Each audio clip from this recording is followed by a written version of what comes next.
Meu nome é Helena, e durante anos acreditei que tinha tudo que uma mulher poderia desejar. Uma casa luxuosa, viagens internacionais, roupas caras e um marido bem-sucedido. Mas com o tempo, aprendi que nada disso substitui aquilo que realmente sustenta um casamento: a atenção, o carinho, a cumplicidade.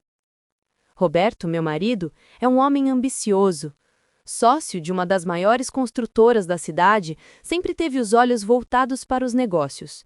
O problema é que enquanto ele subia cada degrau da carreira, eu descia cada vez mais fundo em um poço de solidão. Nosso casamento tornou-se uma vitrine. Sorrisos em público, silêncios em casa. Eu o amava, ou pelo menos amei um dia. Mas o homem que conheci, apaixonado, caloroso e cheio de promessas, havia desaparecido. O Roberto de hoje era frio, calculista e parecia acreditar que me manter cercada de luxos bastava para suprir qualquer ausência. Naquela noite em especial, uma festa da empresa foi organizada em um dos hotéis mais sofisticados da cidade. Eu estava impecavelmente vestida, um vestido vermelho que desenhava minhas curvas, salto alto e maquiagem discreta mas marcante. Eu queria ser vista, queria me sentir viva outra vez. Enquanto caminhávamos pelo salão iluminado por lustres de cristal, percebi como as pessoas admiravam Roberto. Ele tinha aquela aura de poder que atraía olhares, respeito e bajulações. Eu, como sempre, era a esposa de Roberto, a mulher elegante ao lado dele. Foi então que o vi. Eduardo, o sócio de meu marido. Fazia algum tempo que não o encontrava, mas sua presença era impossível de ignorar. Alto, olhar firme e um sorriso carregado de charme, ele parecia carregar uma energia diferente de todos ao redor. Enquanto Roberto cumprimentava clientes e falava de negócios, Eduardo se aproximou de mim com a mesma naturalidade de quem sempre soube o que dizer. Helena? Sempre tão deslumbrante? Disse, inclinando-se para beijar minha mão. Seu olhar demorou um segundo a mais do que o aceitável, e aquilo bastou para acelerar minha respiração. Sorri, tentando disfarçar o impacto que aquele gesto causou. Eduardo? Faz tempo. Como você está? Ocupado demais com as responsabilidades da empresa, mas confesso que hoje a noite ficou mais interessante. O calor subiu ao meu rosto.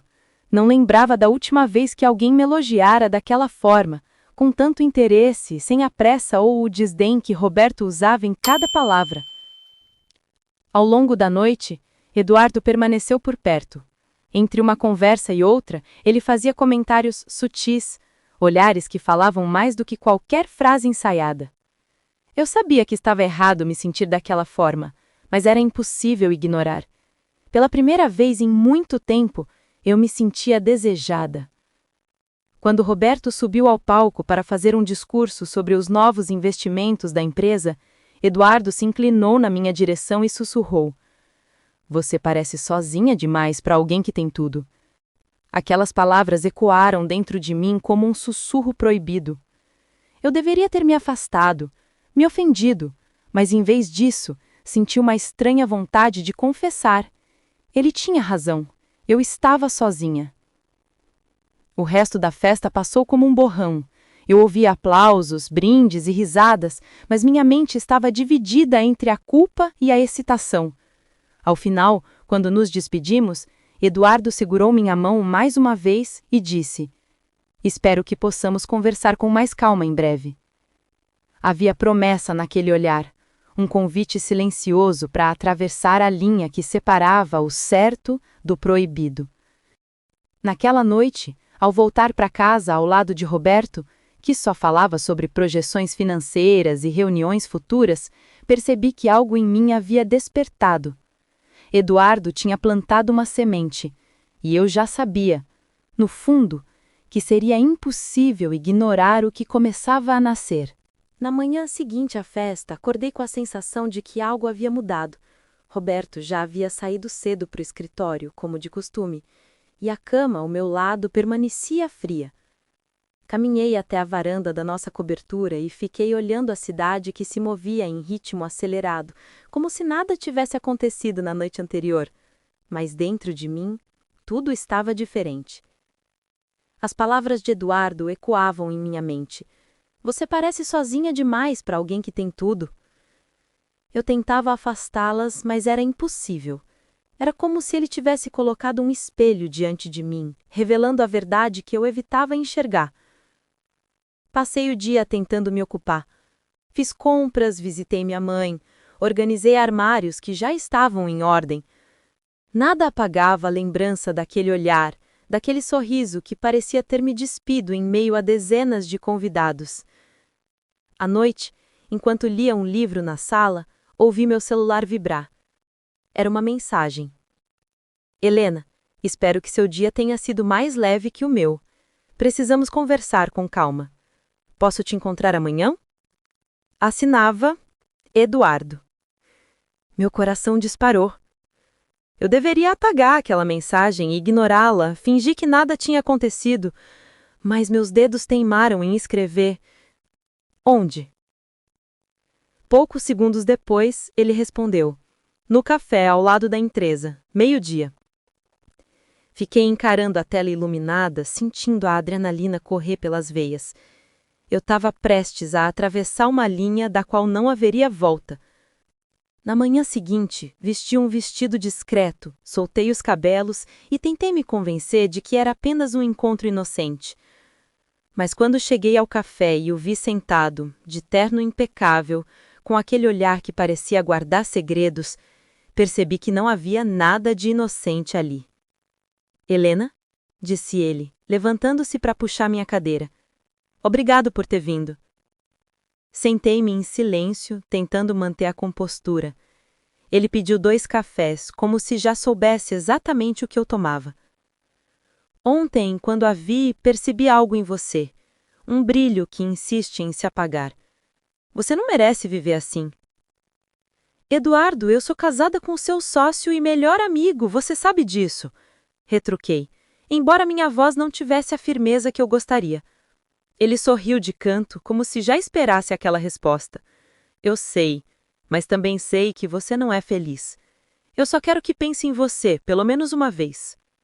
Um silêncio pesado se instalou entre nós.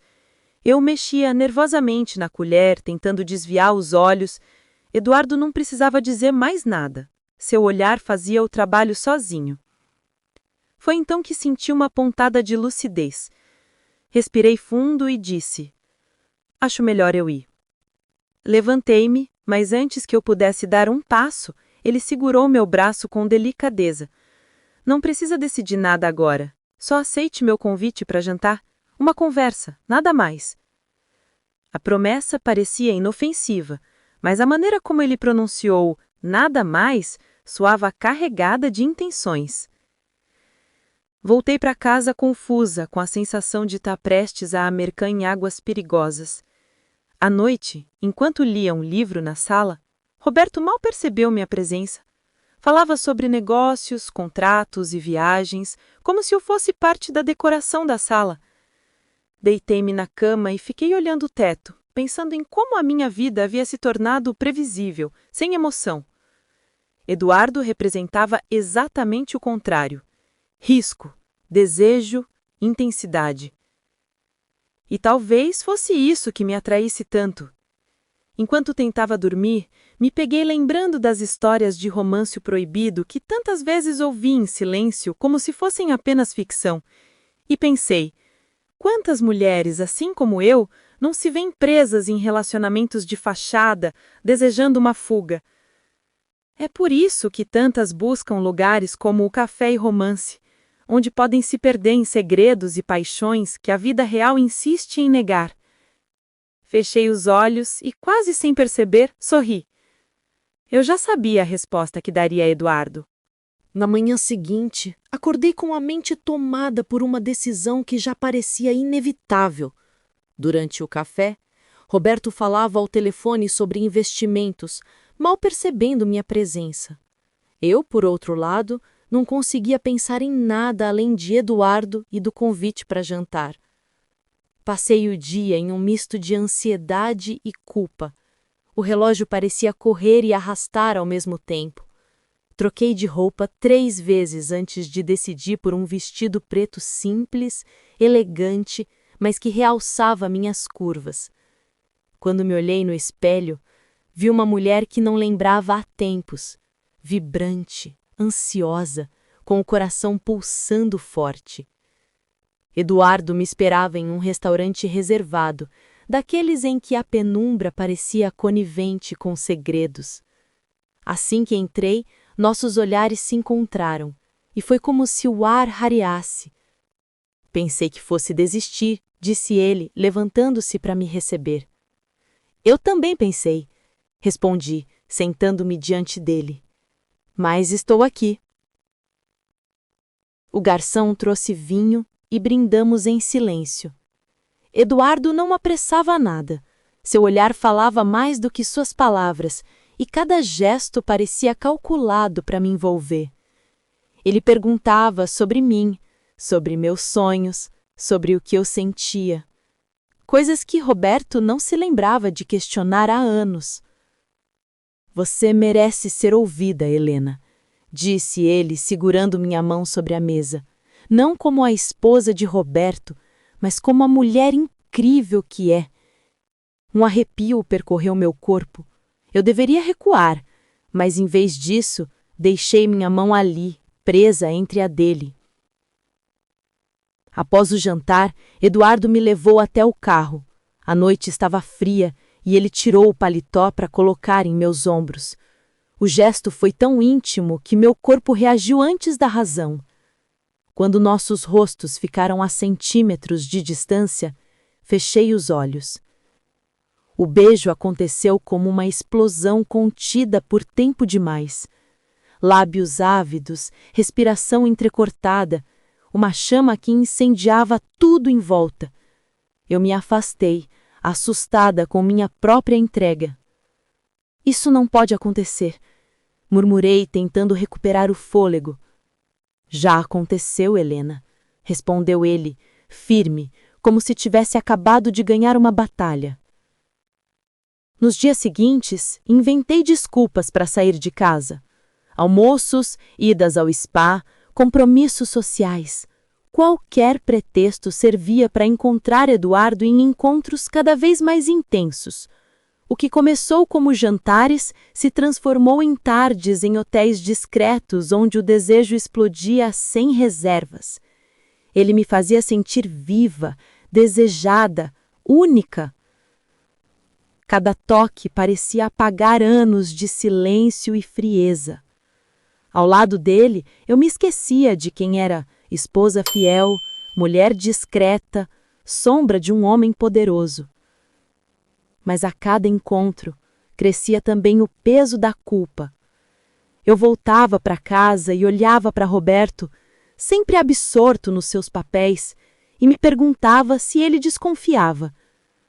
Talvez estivesse tão mergulhado nos negócios que nem imaginava a traição que florescia bem diante dos olhos dele.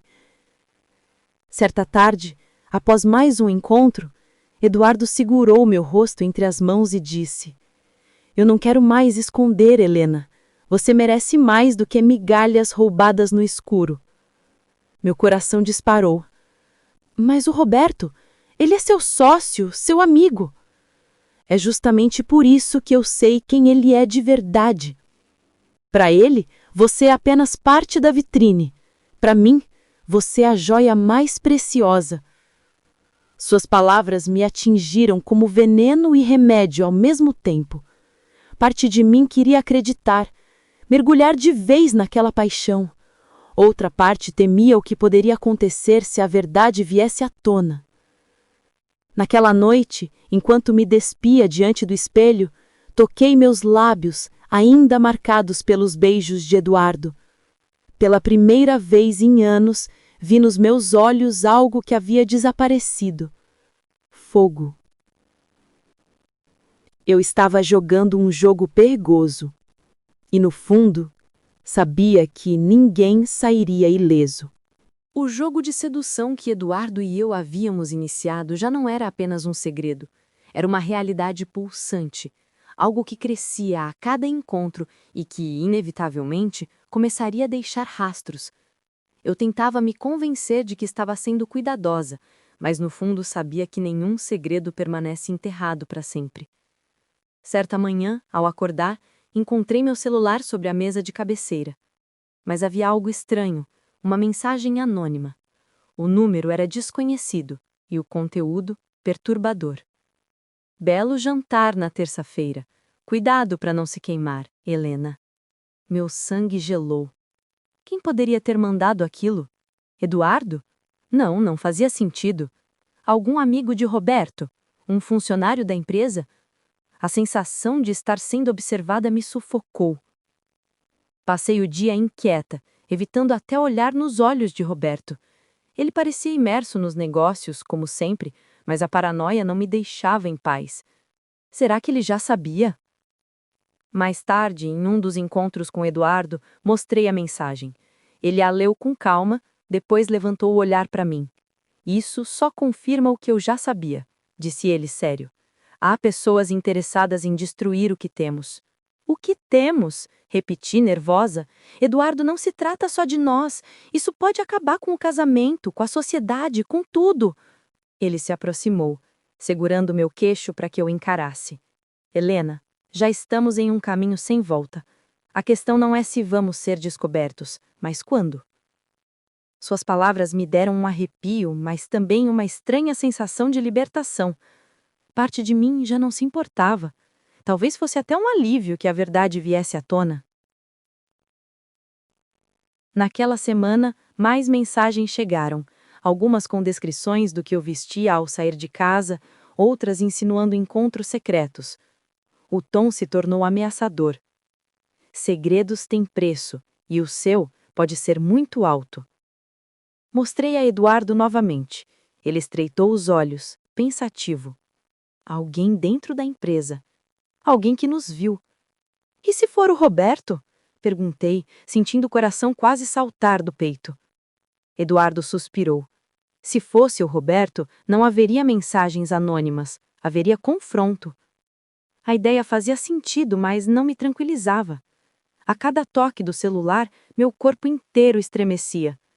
Eu estava vivendo um romance proibido, mas também caminhava para dentro de uma armadilha.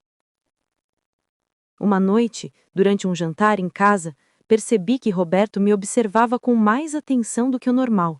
Seus olhos demoravam em mim, como se buscassem respostas escondidas. O silêncio entre nós parecia ainda mais denso. Você anda diferente, Helena, disse ele por fim. Mais distraída. Minha garganta secou. Só ando cansada, Roberto. Ele não respondeu.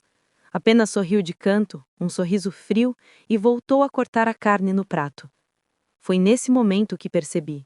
Se ele ainda não sabia, logo descobriria.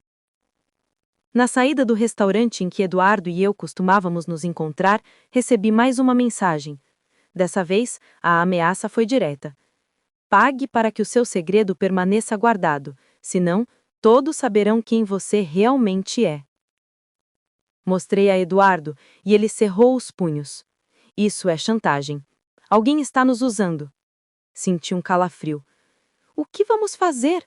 Ele se aproximou, colando os lábios em meu ouvido. Vamos descobrir quem está por trás disso. E quando descobrirmos, ninguém vai nos impedir. Havia paixão em suas palavras, mas também um tom sombrio, quase perigoso. Naquela noite, deitado ao lado de Roberto, fiquei olhando o teto no escuro. Eu já não sabia se temia mais as mensagens, a reação do meu marido ou o fogo que crescia entre Eduardo e eu. Uma coisa era certa: o segredo estava por um fio, e alguém estava prestes a puxar esse fio e fazer tudo desmoronar. O peso das mensagens anônimas pairava sobre mim como uma nuvem escura. Cada palavra, cada ameaça parecia apertar um laço invisível ao redor da minha garganta. Eduardo dizia para eu manter a calma, mas como manter a calma quando cada passo parecia observado, cada suspiro vigiado? Foi numa sexta-feira à noite que a primeira explosão aconteceu. Estávamos em casa, Roberto e eu, jantando em um silêncio quase ensurdecedor, até que ele largou os talheres sobre o prato e me encarou de uma forma que fez meu estômago se revirar. Helena, quero que me diga a verdade, disse com a voz baixa, mas carregada de tensão. Você está me traindo? A pergunta foi um soco no estômago. Minha boca secou e por um segundo não consegui respirar. Como pode pensar uma coisa dessas? Respondi, a voz trêmula. Os olhos dele se estreitaram. Porque você não é mais a mesma. Anda ausente, distraída. E porque recebi informações, Helena. Informações que não sei se devo acreditar ou se devo agir. Meu coração disparou. Será que era ele por trás das mensagens? Ou alguém havia corrido até ele? Que informações? Arrisquei, tentando parecer firme. Roberto se recostou na cadeira, os dedos tamborilando sobre a mesa. Digamos que tenho bons olhos e ouvidos na empresa e o que eles me dizem não me agrada. O silêncio que seguiu foi mais ameaçador do que qualquer grito. Eu sabia que estava encurralada. Na mesma noite, procurei Eduardo em um apartamento que ele mantinha no centro da cidade, um refúgio discreto, longe dos olhos curiosos. Contei a ele sobre o confronto. Ele sabe, Eduardo, ou está muito perto de saber. Ele caminhava de um lado para o outro, inquieto. Não, ele ainda não tem provas. Se tivesse, já teria feito um escândalo. Roberto não é de blefar. E se conseguir provas? Insisti, a voz embargada. Ele parou diante de mim, segurando meus braços com força. Helena, você não entende. Eu não vou desistir de você. Mas ele é seu sócio, seu amigo de anos. Ele nunca foi realmente meu amigo. Sócio sim, mas amigo, nunca. Havia um rancor escondido nas palavras dele que até então eu não tinha percebido. A raiva em seus olhos era diferente da paixão com que me olhava, e isso me assustou. Nos dias seguintes, Roberto passou a me vigiar com mais atenção. Fazia perguntas sutis, observava meus movimentos, como se cada gesto fosse uma pista. Eu sentia o cerco se fechando. Foi então que a última mensagem anônima chegou, selando o destino de todos nós. Hoje à noite, encontre-me ou todos saberão, inclusive seu marido. Mostrei a Eduardo e ele franziu o senho. É uma armadilha, mas não podemos ignorar. Nos encontramos em um estacionamento vazio, onde supostamente alguém revelaria quem estava por trás da chantagem. Mas quando chegamos, não havia ninguém. Apenas um envelope preso ao para-brisa do meu carro. Dentro dele, fotos. Eu e Eduardo em diferentes momentos, entrando em um hotel, trocando beijos apaixonados, caminhando de mãos dadas. Minhas mãos tremiam ao folhear as imagens. Era o fim. Ele já sabe, murmurei, sentindo as lágrimas arderem. Eduardo segurou meu rosto. Então agora não temos escolha. Você vai ter que escolher, Helena. Ou ele, ou eu. A frase ecoou na minha mente durante toda a noite. Cheguei em casa e encontrei Roberto me esperando na sala, as fotos sobre a mesa. O olhar dele era uma mistura de fúria e decepção. Então é verdade, disse, a voz baixa, mas cortante como uma lâmina. Com o meu sócio. Fiquei paralisada. Não havia mais desculpas, não havia mais mentiras possíveis. Era o confronto inevitável, o momento em que todas as máscaras caíam, e eu sabia que a partir dali nada mais seria igual. Naquela noite, a tensão que vinha crescendo entre os três chegou ao limite. Camila não dormia há dias, com a mente tomada pelas imagens do marido e de Lucas juntos, pelas palavras frias de Daniel e pelo peso do próprio desejo proibido que a arrastara para o abismo. Ela encarava o espelho, o rosto marcado por olheiras e olhos vermelhos. Não era mais a mesma mulher elegante e confiante que recebera Lucas em sua casa meses atrás. Agora era uma sombra de si mesma, presa em um jogo de poder e sedução que já não controlava. O encontro derradeiro aconteceu no escritório da empresa. Daniel a chamou com um tom que soava mais como uma ordem do que um convite. Ao chegar, Camila encontrou Lucas já lá, sentado, o olhar duro e perturbado. Daniel fechou a porta atrás de si, jogando as chaves sobre a mesa. Chega de mentiras, disse Daniel com a voz firme, mas embargada. Eu sei de tudo. Camila tentou falar, mas as palavras se perderam na garganta. Lucas, por sua vez, manteve o silêncio, apenas desviando o olhar. Daniel caminhou lentamente até a gaveta, puxando algo que fez o coração de Camila congelar. Uma arma. Eu dei tudo a vocês. Confiança, amizade e amor. E em troca, recebo traição. A voz dele oscilava entre dor e fúria. Daniel, por favor, não faça isso! Camila implorou, as lágrimas escorrendo. Lucas se levantou num salto, tentando se aproximar. Não é assim que vamos resolver! Mas Daniel ergueu a arma, apontando ora para o sócio, ora para a esposa. O ambiente estava impregnado de tensão, o silêncio cortado apenas pelas respirações ofegantes. De repente, o disparo ecoou. Camila caiu no chão, o vestido tingido de vermelho. O grito de Lucas se misturou ao eco metálico do tiro. Daniel ficou imóvel por um instante, encarando o corpo da mulher que um dia dissera amar mais que a própria vida. Lucas correu até ela, tentando estancar o sangue, mas era tarde demais. Camila soltou o último suspiro nos braços do amante, enquanto seus olhos perdiam lentamente o brilho. Daniel deixou a arma cair, os ombros desabando, como se todo o peso da vida finalmente o esmagasse. Eu só queria a verdade, murmurou antes de sair pela porta, deixando para trás destruição e silêncio. Lucas chorava, perdido, preso em um amor que custara a vida de quem jamais deveria ter tocado. E assim, terminou a história de Camila, vítima de seus próprios desejos, de um marido traído pela confiança quebrada e de um sócio que nunca soube a hora de recuar. Mas, se você chegou até aqui, sabe que histórias como essa, de paixão, traição e destino inevitável, sempre têm um preço alto a se pagar. E no Café e Romance, você vai encontrar muitas outras tramas que revelam até onde o amor e o desejo podem nos levar.